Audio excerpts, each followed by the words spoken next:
계속 잠언 말씀을 보지만 잠언 말씀을 이제 묵상하다 보면은 우리가 말하는 지혜가 결코 뜬구름 잡는 것이 아님을 보게 되어집니다.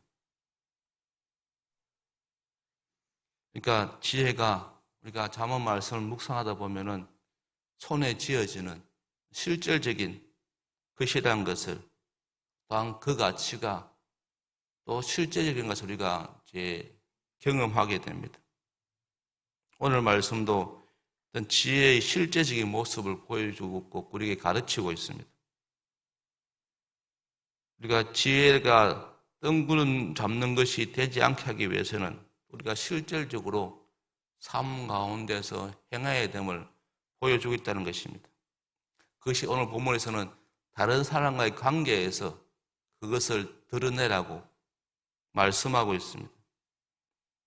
27절과 31절에 보면 그 관계에 대해서 이야기합니다.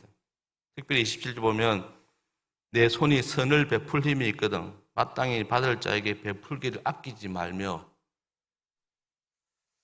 그러니까 주변에 연약한 사람들에게 베푸는 것을 의무로 여길 줄 알아야 된다고 말하고 있습니다. 그러니까 이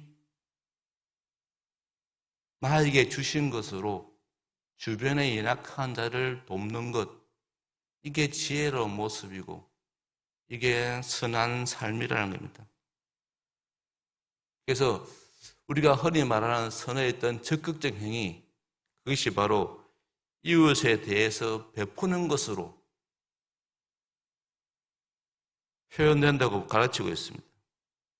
이게 적극적인 모습은 이제 이웃에게 나의 도움이 필요한 사람들에게 적극적으로 돕는 것, 그게 이제 적극적인 모습이고, 소극적 행위는 이웃에게 해를 끼치지 않는 행위, 이렇게 설명하고 있습니다.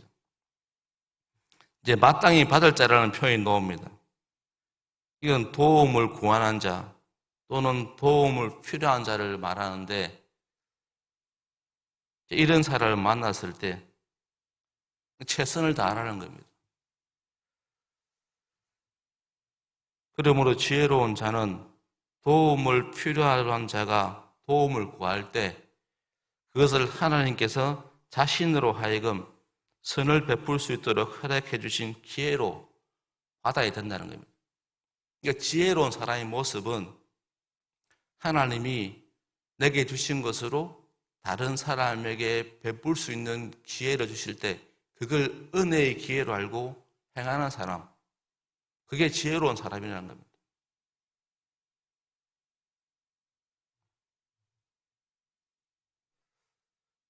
그러면서 또 이제 이야기합니다. 30절에 보니까 내일 주겠노라 하지 말라라고 가르치고 있습니다.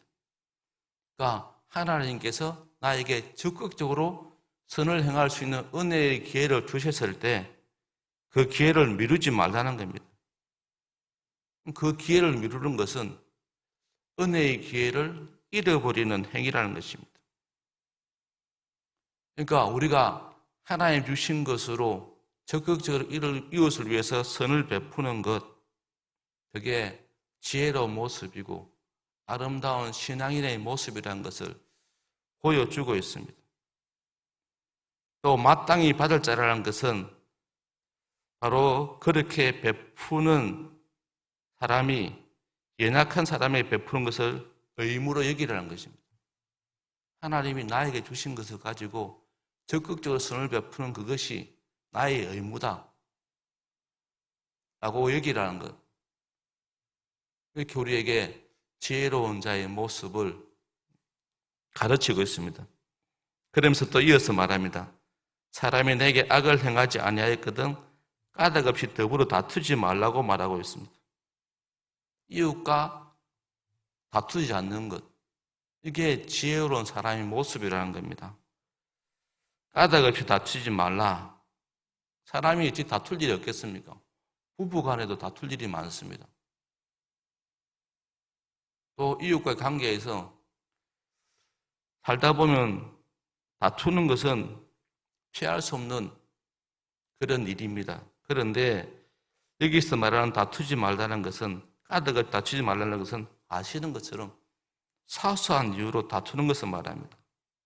목적 없이, 소득 없이 다툴 일이 아닌 논쟁을 위한 논쟁, 비판을 위한 비판, 이런 것은 하지 말라는 겁니다. 그 사람이 나에게 큰 해를 끼친 것이 아닌데 그게 큰 해를 끼친 것이죠. 침소봉대해서, 그걸 학대해서, 그걸 빌미로 삼아서 싸움하지 말라는 겁니다.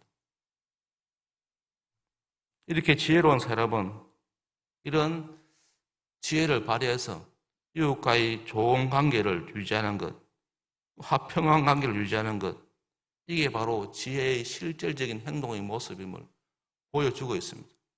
우리는 지혜를 아주 거창하게 여기는데 그게 아니라 내게 주어진 것으로 이웃에게 적극적으로 선을 베풀고 또 이웃과의 관계에 있어서 사소한 것 가지고 목숨 걸 일처럼 다투지 않는 것, 그냥 큰일 아니면 그냥 이웃과 원만하게 관계를 유지하는 것, 그런 게 지혜로운 모습임을 이야기하고 있습니다.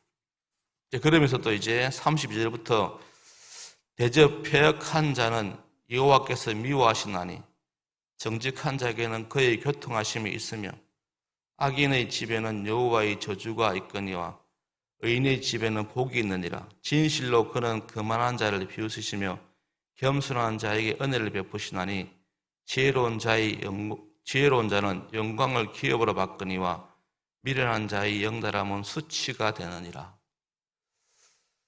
패역한 자와 정직한 자, 악인과 의인, 거만과 겸손을 서로 병렬시킴으로써 어리석은 자의 행위와 지혜로운 자의 행위를 분별하도록 하고 있습니다. 그들이 각각 거두는 열매가 무엇인지를 말해줌으로써, 그러니까 패역과 정직, 또 악인과 의인, 거만과 겸손을 서로 병렬시킴으로써 무엇이 지혜로운 것인지를 알게 하고, 그리고 그런 지혜롭지 못한 자가 거두는 열매가 무엇인지 말해줌으로써 우리가 무엇을 택하는 것이 지혜로운 모습인지를 명확하게 지금 말씀해 주고 계십니다.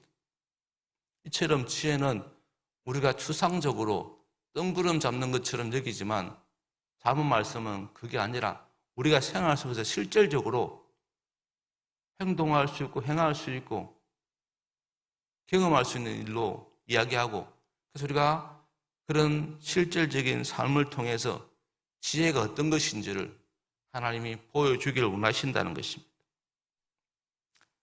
이웃을 돕는데 열심을 내고 또 사랑의 관계에서 화평을 유지하는 것, 이게 바로 지혜로운 삶임을 우리에게 말씀하고 있습니다. 그래서 오늘 우리가 아주 짧은 말씀이지만 우리가 삶 가운데서 능히 행할 수 있는 그런 말씀임을 우리 다시 한번 우리가 깨닫게 되어집니다. 그래서 우리가 오늘도 오늘 본문이 말씀한 것처럼 이런 지혜로운 삶을 통해서 우리가 하나님께서 우리 가운데서 의인의 복을 누리게 하시기를 축복합니다.